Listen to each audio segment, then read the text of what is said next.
এই সুযোগ সুবিধার কারণে আর অনেক ডাক্তারই পোস্টিং দিলেও এই প্রান্তিক জায়গাগুলোতে হয়তো যেতে চান না।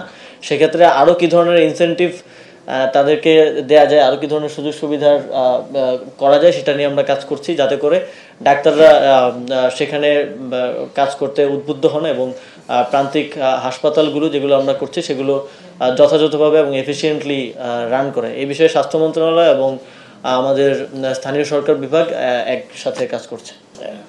এটার বিষয়ে আমাদের পিএসসি কাজ করবে এবং তাদের শিডিউলের মধ্যে অন্তর্ভুক্ত করে নেবে। ইতিমধ্যে যেটা বললাম যে আরও বেটার সমন্বয়ের জন্য আমরা স্বাস্থ্য মন্ত্রণালয়ের সাথে কাজ করছি এবং সরকারের উচ্চ পর্যায় থেকেও স্বাস্থ্য মন্ত্রণালয়ের জনবল বৃদ্ধি, ডাক্তার বৃদ্ধির জন্য ইতিমধ্যেই সিদ্ধান্ত গ্রহণ করা হয়েছে এবং দৃশ্যমান পদক্ষেপ আপনারা দেখতে পাবেন।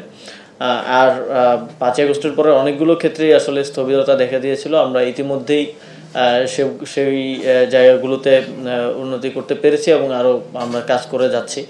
এবং চিকিৎসার বিষয়ে যেটা আমি যতদূর জানি, নূরজাহান আপার তিনি ক্যান্সারে আক্রান্ত এবং ওনার যেই চিকিৎসাটা এটা আজকে সিঙ্গাপুরে হচ্ছে এমন না, এটা অনেক দিন আগে থেকেই উনি সিঙ্গাপুরে নিয়ে আসছেন। তো কন্টিনিউয়েশনটা তো আপনি যদি ক্যান্সার আক্রান্ত হন, আপনি উপদেষ্টা হওয়ার পরে আবার চিকিৎসার জায়গাটা, হসপিটালটা চেঞ্জ করে আরেক জায়গায় করতে পারবেন না।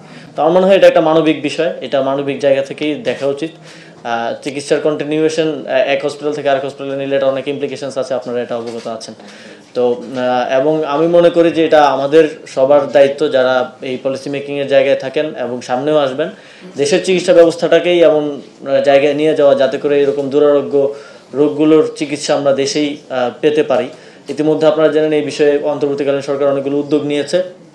আমাদের চিকিৎসার ক্ষেত্রে আমরা একটা দেশের উপর খুব বেশি নির্ভরশীল ছিলাম, সেই জায়গা থেকে আপনারা জানেন ইতিমধ্যেই আমাদের দেশে চায়নার সহযোগিতায় কয়েকটা হাসপাতাল করার ব্যাপারে কমিটমেন্ট এসেছে এবং এই কাজগুলো হয়ে গেলে আমি মনে করি আমরা বাংলাদেশেই আমরা যথেষ্ট আত্মনির্ভরশীল হব স্বাস্থ্য খাতে।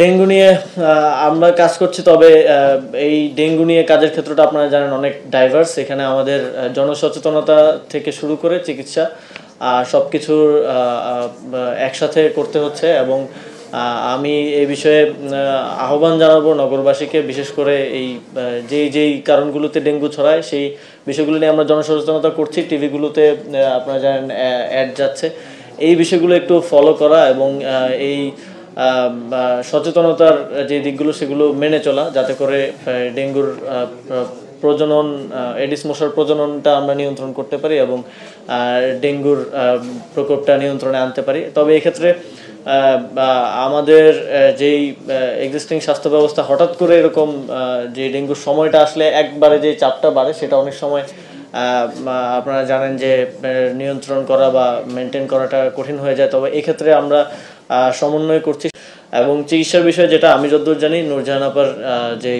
তিনি ক্যান্সারে আক্রান্ত এবং ওনার যেই চিকিৎসাটা এটা আজকে সিঙ্গাপুরে হচ্ছে এমন না, এটা অনেক দিন আগে থেকেই উনি সিঙ্গাপুরে নিয়ে আসছেন। তো কন্টিনিউয়েশনটা তো আপনি যদি ক্যান্সার আক্রান্ত হন, আপনি উপদেষ্টা হওয়ার পরে আবার চিকিৎসার জায়গাটা, হসপিটালটা চেঞ্জ করে আরেক জায়গায় করতে পারবেন না। তো আমার মনে হয় এটা একটা মানবিক বিষয়, এটা মানবিক জায়গা থেকেই দেখা উচিত। অনেকেই